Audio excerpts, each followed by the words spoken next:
আসসালামু আলাইকুম প্রিয় বন্ধুরা। আজকে আলোচনা করব হযরত নূহ আলাইহিস সালামের পূর্ণাঙ্গ জীবনী। প্রিয় বন্ধুরা, এখনো যারা আমাদের এই চ্যানেলটিতে সাবস্ক্রাইব করেননি, দয়া করে সাবস্ক্রাইব করে নিন এবং এই ধরনের ইসলামিক ভিডিও সবসময় পেতে চাইলে পাশের বেল আইকনের অল বাটনে ক্লিক করে রাখুন। বংশ পরিচয়। হযরত নূহ আলাইহিস সালাম হযরত আদম আলাইহিস সালাম এর দশম অধস্থন বংশধর বলে ঐতিহাসিকরা মত প্রকাশ করেছেন। তার বংশধারা হচ্ছে নূহ তার পিতা, লামেক তার পিতা, মতাসাহলাহ তার পিতা, আখনুক বা ইদ্রিস তার পিতা, ইজত তার পিতা, মাহলাইল তার পিতা, কিনান তার পিতা, আনুস তার পিতা, শীষ তার পিতা আদম। হযরত আদম, নূহ, ইব্রাহিম ও ইমরান একই বংশধারায়।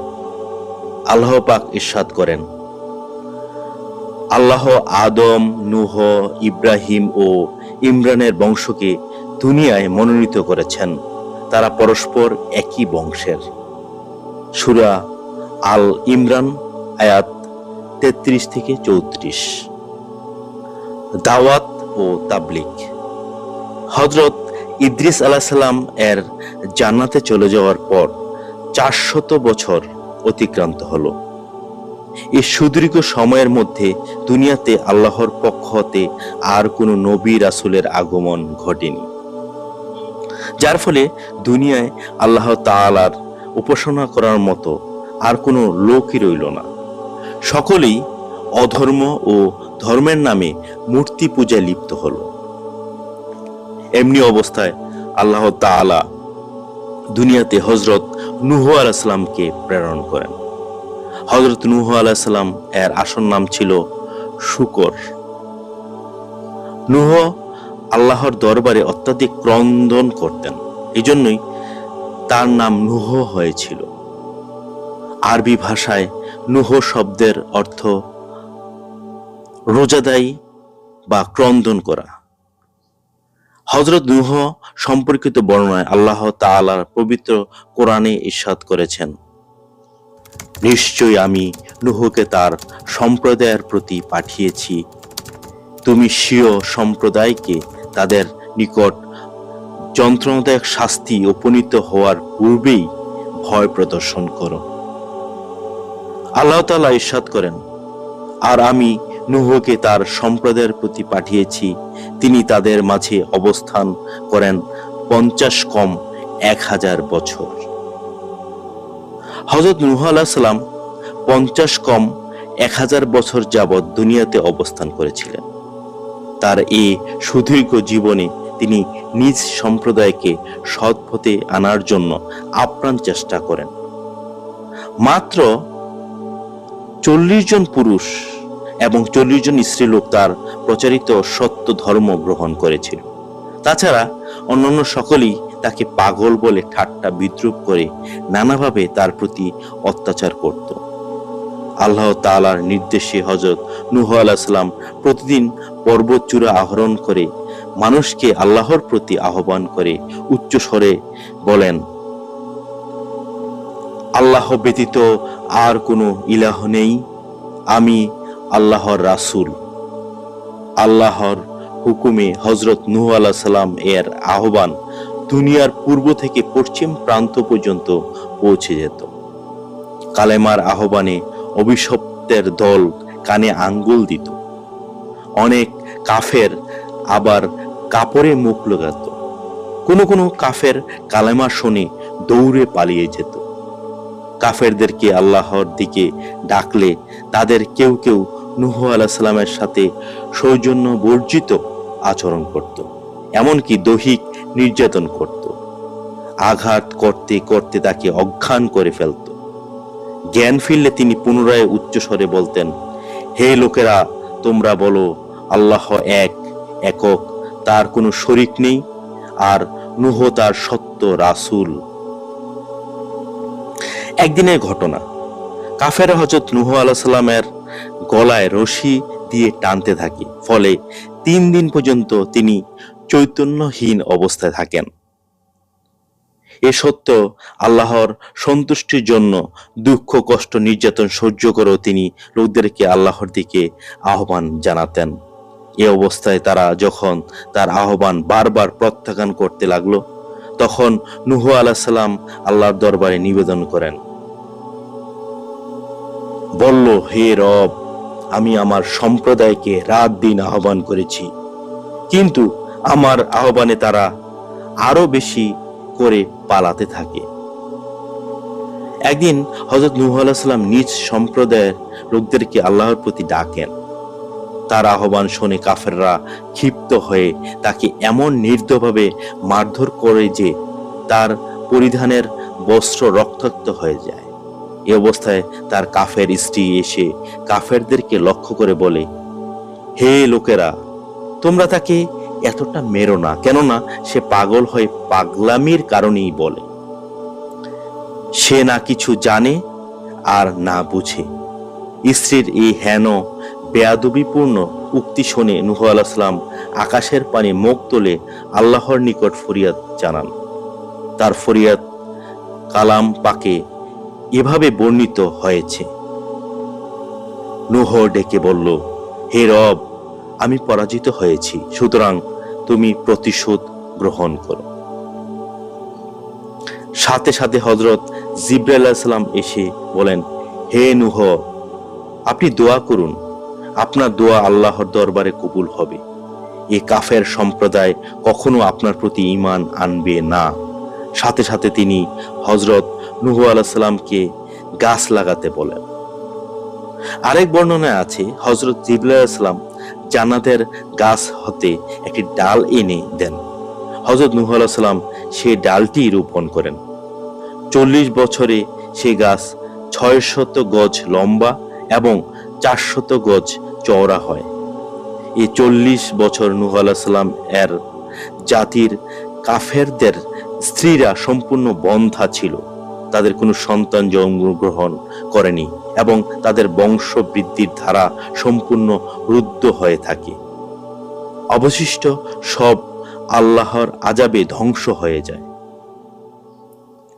দীর্ঘ 40 বছর ধরে কাফেরদেরকে স্ত্রীরা বন্ধ্যা এবং তাদের বংশ বৃদ্ধি বন্ধ থাকার কারণ হলো কাফেররা তাদের সন্তানদেরকে নূহ আলাইহিস সালামের নিকট নিয়ে গিয়ে বলতো, হে বৎসরা, তোমরা নূহকে শত্রু ভাববে, তার কথা মানবে না, সর্বদা অপমান অপদস্থ করবে এবং হীন ভাববে, কেননা সে একটা পাগল। সন্তানদেরকে এহেন নসিহতের ফলে নূহ আলাইহিস সালাম তাদের প্রতি হতাশ ও নিরাশ হয়ে আল্লাহর দরবারে ফরিয়াদ করলেন। আর নূহ বলেন, হে রব, ভূপৃষ্ঠে বসবাসকারী কাফেরদের মধ্য থেকে অবশিষ্ট রাখবেন না। সূরা নূহ আয়াত 24। হযরত নূহ আলাইহিস সালামের উল্লেখিত দোয়ার পর হযরত জিবরাইল আলাইহিস সালাম এসে বলেন, হে নূহ, আমি কিছুকাল আগে আপনাকে যে ডাল রোপণ করতে দিয়েছিলাম সে গাছটি দিয়ে কিস্তি তৈরি করুন। নূহ আলাইহিস সালাম বলেন, কিভাবে কিস্তি তৈরি করব? জিবরাইল আলাইহিস সালাম বলেন, গাছটি কেটে তক্তা করুন। তক্তা করা হলে বলবো কিভাবে নৌকা তৈরি করবেন। নূহ আলাইহিস সালাম গাছ কেটে তক্তা বানালেন। তখন আল্লাহ তাআলা ইরশাদ করেন, আমার হুকুমে আপনি আমার সামনে নৌকা তৈরি করা শুরু করুন এবং আমার কাছে জালেমদের ব্যাপারে কোনো সুপারিশ করবেন না, এরা সবাই এখন নিমজ্জিত হবে। সূরা হুদ আয়াত 30। হযরত নূহ আলাইহিস সালাম হযরত জিবরাইল আলাইহিস সালাম এর শিখানো মতে প্রথমে গাছ কেটে তক্তা বানান। প্রথম তক্তায় হযরত আদম আলাইহিস সালামের নাম, দ্বিতীয় তক্তায় হযরত শীশ আলাইহিস সালামের নাম লেখেন। এভাবে 1,24,000 নবীর সকলের নামই এই কিস্তিতে লেখা হয়। সর্বশেষ তক্তায় খাতিবুন আম্বিয়া হযরত মুহাম্মদ সাল্লাল্লাহু আলাইহি সাল্লামের নাম লেখা হয়। অবশেষে জিবরাইল আলাইহিস সালামের শেখানো মতে হযরত নূহ আলাইহিস সালাম কিস্তি তৈরি করেন। নির্মিত কিস্তিখানার দৈর্ঘ্য 1000 গজ এবং প্রস্থ 400 গজ ছিল। কিস্তি তৈরি শেষ হলে দেখে কাফেররা হাসতে হাসতে বিদ্রুতপূর্ণ ভাবে দুঃখ প্রকাশ করে। এ সম্পর্কে মহান আল্লাহ তাআলা বলেন, আর নূহ আলাইহিস সালাম নৌকা তৈরি করেছিলেন এবং তার সম্প্রদায়ের নেতারা যখন নৌকার কাছে দিয়ে যেত তখন তারা ঠাট্টা বিদ্রুপ করত। জবাবে হযরত নূহ আলাইহিস সালাম বললেন, তোমরা আমাদেরকে নিয়ে হাসি ঠাট্টা করলে আমরাও তোমাদেরকে নিয়ে হাসি ঠাট্টা করব। অতি শীঘ্রই জানতে পারবে কার উপর অপমানকর স্থায়ী আযাব অবতীর্ণ হচ্ছে। সূরা হুদ আয়াত 38 থেকে 39। তাফসীর গ্রন্থসমূহে উদ্ধৃত হয়েছে, কাফেররা নূহ আলাইহিস সালামের নৌকা নির্মাণ করতে দেখে এ বলে হাসি ঠাট্টা আর বিদ্রুপ করত যে ভূমিতে ডুবা থেকে আত্মরক্ষার ব্যবস্থা হচ্ছে, আর নূহ আলাইহিস সালাম এর নৌকা বানান নিয়ে হাসি ঠাট্টা করছে, অথচ মৃত্যু তাদের শিয়রে দাঁড়িয়ে আছে। কিস্তি তৈরির কাজ সম্পন্ন হলে হযরত জিবরাইল আলাইহিস সালাম তাকে বললেন, এবার আপনি বাইতুল মামুর জিয়ারত করুন। আল্লাহ তাআলা বাইতুল মামুর উঠিয়ে নেবেন। তিনি জিয়ারত করে আসার পর ফেরেশতারা বাইতুল মামুর চতুর্থ আসমানে উঠিয়ে নেন। এরপর তিনি কিস্তিতে অভ্যন্তরীণ ব্যবস্থাপনায় লেগে যান। কিস্তিখানা ছিল 7 স্তর বিশিষ্ট। প্রথম স্তরে আদম আলাইহিস সালাম এর তাবুত বা সিন্দুক, দ্বিতীয় স্তরে হযরত নূহ আলাইহিস সালাম ও মুমিনরা ছিলেন, তৃতীয় স্তরে পক্ষীকুল, চতুর্থ স্তরে হিংস্র জীবজন্তু সকল, পঞ্চম স্তরে পতঙ্গকুল, ষষ্ঠ স্তরে প্রত্যেক প্রজাতির বস্তুসমূহ, সপ্তম স্তরে খাদ্য বীজ, ঘাস এবং সর্বপ্রকার ফল ফলাদি রাখা ছিল। জিবরাইল আলাইহিস সালাম বলেন, হে নবী, মহাপ্লাবনের আলামত হচ্ছে আপনার ঘরের চুলা থেকে সর্বপ্রথম গরম পানি বের হতে থাকবে। একদিন নূহ আলাইহিস সালাম এর স্ত্রী রুটি তৈরি করছিল। এই সময় চুলা থেকে গরম পানি উঠতে শুরু করে। তিনি জলদি গিয়ে নূহ আলাইহিস সালামকে এ সম্পর্কে অবহিত করেন। আল্লাহ তাআলা ইরশাদ করেন, এমন কি যখন আমার হুকুম আসলো আর সে চুলা হতে পানি উতলে উঠতে শুরু করলো, আমি তখন বললাম, প্রত্যেক প্রজাতির এক এক জোড়া এবং তোমার পরিবার পরিজনকে এতে তুলে নাও, তাতে উঠিয়ে নাও, আর তাদের তুলে নাও যারা ঈমান এনেছে। আর নূহের সঙ্গে ঈমানদার লোকের সংখ্যা খুবই কম ছিল। সূরা হুদ আয়াত 40। জিবরাইল আলাইহিস সালাম সকল প্রাণীর এক এক জোড়া নৌকায় উঠিয়ে নেওয়ার জন্য নূহ আলাইহিস সালামকে বললেন।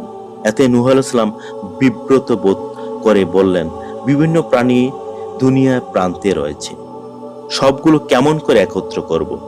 অতঃপর যে সকল প্রাণীর বংশধারা দুনিয়ায় রাখা আল্লাহ তাআলার ইচ্ছা ছিল, আল্লাহর নির্দেশ সেগুলো এক এক জোড়া হযরত নূহ আলাইহিস সালাম নৌকায় তুলে নেন।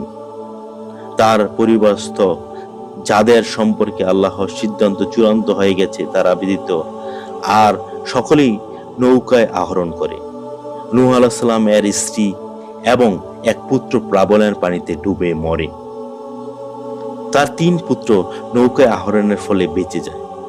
নূহ আলাইহিস সালামের গৃহ মধ্যস্থিত চুলা থেকে পানি উতলে উঠতে দেখে নূহ আলাইহিস সালাম সাথীদের সহ নৌকায় আরোহণ করেন। অপর বর্ণনায় নূহ আলাইহিস সালাম এর নৌকাটি ছিল 3 স্তর বিশিষ্ট। প্রথম স্তরে পাখিসমূহ, দ্বিতীয় স্তরে নূহ আলাইহিস সালাম এবং তার উম্মতেরা, আর তৃতীয় স্তরে চতুষ্পদ জন্তুসমূহ ছিল। নূহ আলাইহিস সালাম এর 4 পুত্র। তার পুত্রদের মধ্যে 3 পুত্র শাম, হাম ও ইয়াফেস সহ সবাই কিস্তিতে আরোহণ করে, কিন্তু তার পুত্র কেনান দাম্ভিকতার কারণে নৌকা আরোহণ না করে এক উঁচু পাহাড়ে আশ্রয় নেয়। সে বলল, আমি কোনো অবস্থায় নৌকায় আরোহণ করব না। নূহ আলাইহিস সালাম পুত্র কেনানকে ডেকে বলেন, নৌকায় না উঠলে তুমি ধ্বংস হয়ে যাবে, কাজেই আমাদের সাথে কিস্তিতে উঠো। আল্লাহ তাআলা ইরশাদ করেন, নৌকা এসব লোকদের নিয়ে যাচ্ছিল এবং এক একটি ঢেউ পাহাড় সমান উঁচু হয়েছিল। নূহ পুত্র দূরবর্তী স্থানে দাঁড়িয়েছিল। নূহ পুত্রকে ডেকে বলেন, বৎস, আমাদের সাথে নৌকায় উঠে এসো, কাফেরদের সাথে থেকো না। সূরা হুদ আয়াত 42। সে জবাব দেয়, কেনান বলল, আমি কোনো একটি উঁচু পাহাড়ে আশ্রয় নেব, এটা আমাকে পানির থেকে হেফাজত করবে। সূরা হুদ আয়াত 43। জবাবে নূহ আলাইহিস সালাম বলেন, আজ কোনো কিছুই আল্লাহর হুকুম হতে রক্ষা করতে পারবে না, তবে আল্লাহ রহম করলে অন্য কথা। সূরা হুদ আয়াত 43। নূহ আলাইহিস সালাম কেনানকে লক্ষ্য করে আরো বললেন, বৎস, আজ আর কেউই ধ্বংসের হাত থেকে রক্ষা পাবে না। আল্লাহর গজবে সবাই ডুবে মরবে। আল্লাহর রহমত যার উপর পড়বে, কেবল সেই আল্লাহর আযাব হতে রক্ষা পাবে এবং এমন ব্যক্তি হবে মুমিন। প্লাবনের দিনটি ছিল রজব মাসের 2 তারিখ। নূহ আলাইহিস সালাম তার গৃহে অবস্থিত চুলা থেকে গরম পানি উঠতে শুরু করে। এ সম্পর্কে মহান আল্লাহ ইরশাদ করেন, তখন আমি আসমানের দ্বার সমূহের মুখ দিয়ে মুষলধারে বৃষ্টি ঝরিয়েছি, জমিন বিদীর্ণ করে প্রসবনে পরিণত করেছি। সূরা কামার আয়াত 11-12। আসমান থেকে গরম পানি বর্ষিত হলো আর ভূমি ফেটে শীতল পানি উত্থোলিত হতে থাকে। এমনকি পাহাড়ের উপরে 40 গজ পর্যন্ত পানি উঠে নূহের ছেলে কেনান যে পর্বতে অবস্থান নিয়েছিল, পানি সর্বাগ্রে সে পর্বতে যায়। এ দেখে নূহ আলাইহিস সালাম এর হৃদয় পিতৃ স্নেহ জেগে ওঠে। তিনি মনে মনে ভাবলেন, কেনান অবশ্যই পানির চাপে মৃত্যুবরণ করবে। তখন তিনি আকাশের দিকে স্বীয় চেহারা মোবারক উঠিয়ে নিবেদন করলেন, হে আমার রব, আপনি আমার সাথে প্রতিশ্রুতিবদ্ধ আমার পরিবার পরিজনকে ধ্বংস করবেন না। আমার পুত্র কেনান তো এখনই মারা পড়বে। এ ব্যাপারে আল্লাহ তাআলা পবিত্র কোরআনে ইরশাদ করেন, নূহ স্বীয় রবকে ডেকে বললেন, হে রব, আমার ছেলে তো আমার পরিবারের লোকজনদের একজন এবং আপনার ওয়াদা সত্য, আর আপনি সবচাইতে বড় উত্তম ও বিচারক। সূরা হুদ আয়াত 45। নূহ আলাইহিস সালামের নিবেদনের জবাবে আল্লাহ তাআলা ইরশাদ করেন, জবাবে বলা হলো, হে নূহ, সে আপনার ঘরের লোকদের একজন নয়, সে অসৎ কর্মপরায়ণ। এসব কথাবার্তা চলতে থাকা অবস্থায় ঢেউ এসে কেনানকে ধ্বংস করে দেয়। সূরা হুদ আয়াত 46। নৌকায় উঠার সময় হযরত জিবরাইল আলাইহিস সালাম নূহ আলাইহিস সালামকে বললেন, হে নূহ, নৌকায় উঠার সময় পড়ুন কোরআনের ভাষায়।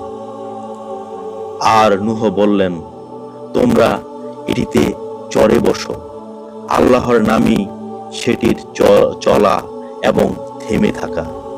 নিঃসন্দেহে আমার রব পরম করুণাময় ও বড়ই ক্ষমাশীল। সূরা হুদ আয়াত 41-42। উক্ত আয়াত পাঠ করার সাথে সাথে নৌকা প্লাবনের পানিতে চলতে শুরু করে। আরোহীদের মলমূত্র ত্যাগের কারণে নৌকা দুর্গন্ধময় হয়ে পড়ে।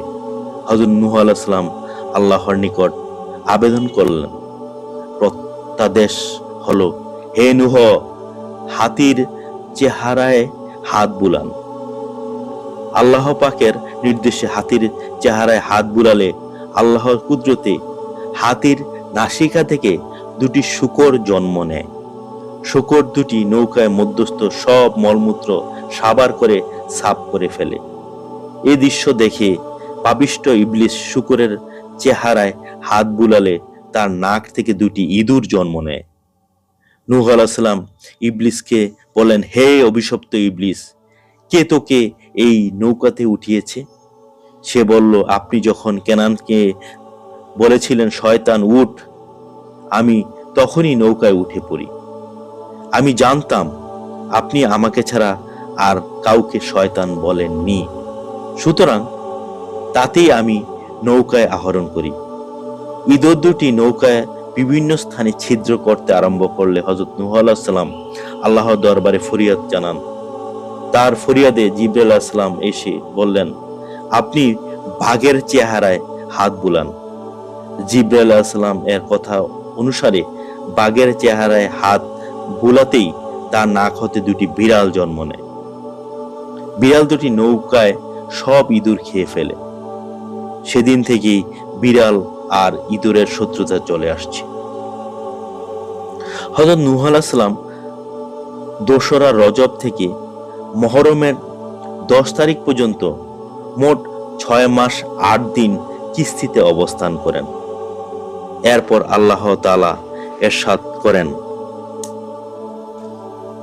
আর নির্দেশ হলো, হে জমিন, তোমার সব পানি তুমি চষে নাও।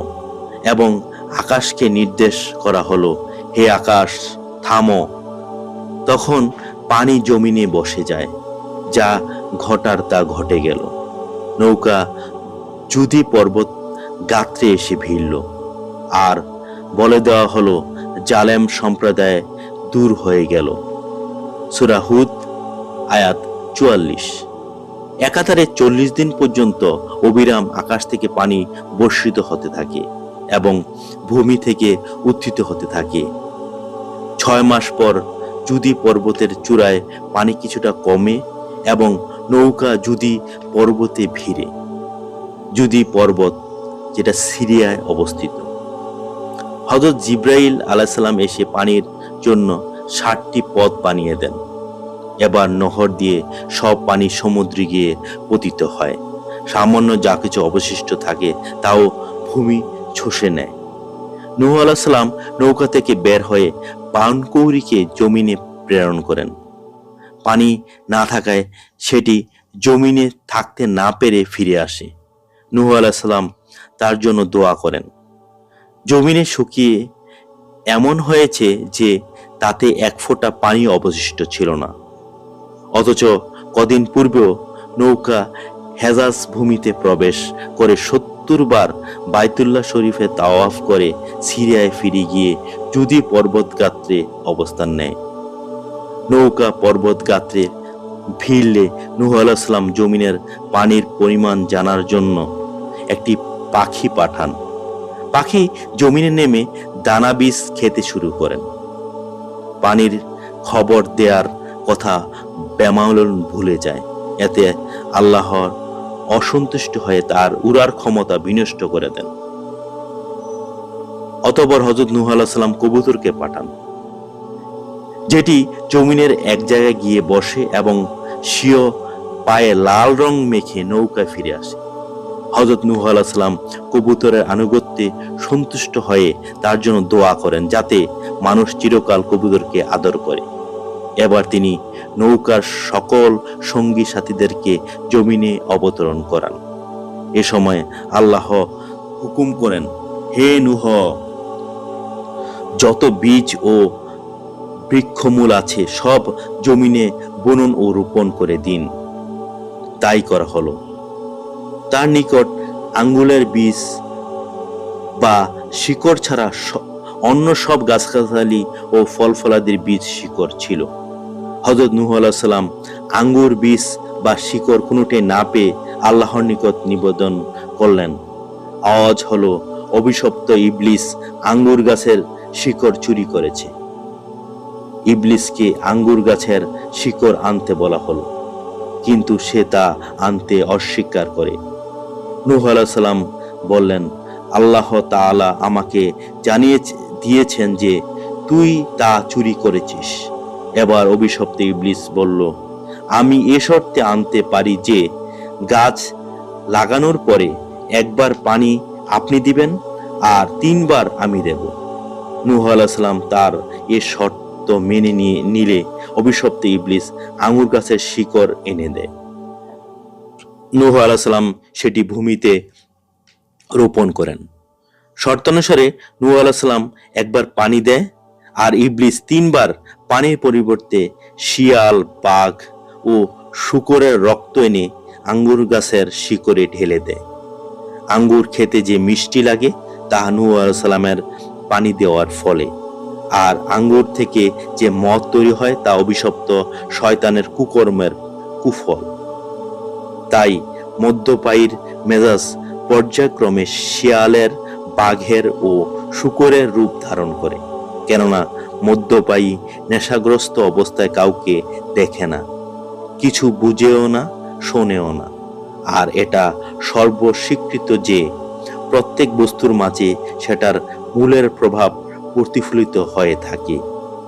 তাই প্রবাদ আছে, প্রত্যেক বস্তুই তার মূলের দিকে প্রত্যাবর্তনশীল। আর এটা অভিশপ্ত ইবলিসের অপকর্মের কুফল। এবার ইবলিস হযরত নূহ আলাইহিস সালামকে লক্ষ্য করে বলল, হে শ্রদ্ধেয় নবী, আমার প্রতি আপনার অনেক করুণা রয়েছে, কাজেই আপনি আমার নিকট হতে কিছু চান। নূহ আলাইহিস সালাম বললেন, হে অভিশপ্ত ইবলিস, তুই আমার কোনো গুনাহে খুশি হয়েছিস? অভিশপ্ত ইবলিস বলল, আপনি তো কোনো গুনাহ করেননি। আপনি আল্লাহর দরবারে বদদুয়া করে বহু অবিশ্বাসীকে ধ্বংস করেছিলেন। চিরকাল তারা দোজখে আমার সাথে অবস্থান করবে। পাপী ইবলিসের এই কথা শুনে নূহ আলাইহিস সালাম 100 বছর পর্যন্ত দুঃখ ভারাক্রান্ত হৃদয়ে আল্লাহর দরবারে কান্নাকাটি করতে থাকেন। একদিন নূহ আলাইহিস সালাম ইবলিসকে জিজ্ঞেস করেন, হে ইবলিস, তোমার দৃষ্টিতে এমন কোন বিষয় অবলম্বন করলে আদম সন্তান দোজখে নিক্ষিপ্ত হবে? সে বলল, তা 4টি বিষয়: হিংসা, লোভ, অহংকার, কার্পণ্য। হযরত নূহ আলাইহিস সালাম পাপিষ্ঠ শয়তান ইবলিসের কাছে এর ব্যাখ্যা চাইলেন। সে বলল, প্রথমত আমি 70,000 বছর পর্যন্ত মহাপরাক্রমশীল আল্লাহ তাআলাকে সিজদা করেছি, তার ইবাদত বন্দেগী করেছি। আল্লাহ তাআলা আদম আলাইহিস সালামকে সৃষ্টি করে যখন তাকে সিজদা করার জন্য ফেরেশতা কুলকে হুকুম করেন, তখন সকলেই তাকে সিজদা করে, কিন্তু আমি আদমের প্রতি ঈর্ষাবশত তাকে সিজদা করা হতে বিরত থাকি। ফলে আমি আল্লাহর লানতের যোগ্য সাব্যস্ত হই। দ্বিতীয়ত, এরপর আল্লাহ আমাকে জিজ্ঞাসা করেন, হে ইবলিস, আদমকে সিজদা করা হতে কিসে তোকে বিরক্ত রাখে? আমি বললাম, আমি আদম থেকে শ্রেষ্ঠ, কেননা আপনি আমাকে সৃষ্টি করেছেন আগুন দিয়ে আর আদমকে সৃষ্টি করেছেন মাটি দিয়ে। এই অহংকারের কারণে আল্লাহ তাআলা আমাকে দরবার থেকে তাড়িয়ে দিলেন। তৃতীয়ত, আদম আলাইহিস সালামের চিরকাল বেহেশতে অবস্থান করার লোভে তাকে গন্ধম ভক্ষণে উদ্যত করে, অথচ আল্লাহ তাআলা গন্ধম খেতে কঠোরভাবে নিষেধ করেছিলেন, আর আমি ফুসলিয়ে তাকে গন্ধম ভক্ষণ করাই। ফলে তিনি ব্যস্ত হতে বহিষ্কৃত এবং দুনিয়ার জীবনে আবদ্ধ হন। আর আদম সন্তানের দোজখে নিক্ষিপ্ত হওয়ার চতুর্থ কারণ হচ্ছে কৃপণতা। আল্লাহ তাআলা কৃপণদের জন্য বেহেশত হারাম করে দিয়েছেন। কৃপণ কখনো বেহেশতে যেতে পারবে না। পাপাত্তা ইবলিস নূহ আলাইহিস সালামকে এসব শুনিয়ে চলে যায়। হযরত নূহ আলাইহিস সালাম তার 3 পুত্র শাম, হাম ও ইয়াফেসকে দুনিয়াতে রেখে ইহধাম ত্যাগ করেন। দুনিয়ার পরবর্তী মানবজাতি নূহ আলাইহিস সালাম এর রেখে যাওয়া 3 পুত্রই বংশধর। শামের বংশধর আরব ও অনারব এলাকায় অধিবাসী। হামের বংশধর ভারত ও হাবশাবাসী, আর তুর্কিরা হলো ইয়াফেসের বংশধর। কথিত আছে যে একদা হযরত নূহ আলাইহিস সালাম নিদ্রাচ্ছন্ন ছিলেন। এ অবস্থায় বাতাস তার দেহের বস্ত্র সরিয়ে ফেললে তার সতর উন্মুক্ত হয়ে পড়ে। হাম এই দৃশ্য দেখে হেসে লুটিয়ে যায়। শামের দৃষ্টি পড়লে তখন সে তার শরীরের উপর একখানা কাপড় দিয়ে ঢেকে দেয়। নূহ আলাইহিস সালাম এতে খুশি হয়ে তার জন্য কল্যাণের দোয়া করেন। ফলে নবী রাসূলদের সবাই তার বংশে জন্মগ্রহণ নেয়। পক্ষান্তরে হামের কাজে অসন্তুষ্ট হয়ে বদদোয়া করেন। ফলে তার মুখমণ্ডল কালো বর্ণ ধারণ করে এবং তার পরবর্তী বংশধর ও কালোই জন্মগ্রহণ করে। হযরত নূহ আলাইহিস সালাম 1400 বছর আয়ুষ্কাল পেয়েছিলেন। আরেক বর্ণনায় 1000 বছরের কথা বলা হয়েছে। কারো মতে 950 বছর, আর শেষোক্ত মতে বিশুদ্ধ। নূহ আলাইহিস সালামের ইন্তিকালের পর ফেরেশতাকুল তাকে জিজ্ঞেস করেন, হে নূহ, দুনিয়াতে কেমন ছিলেন?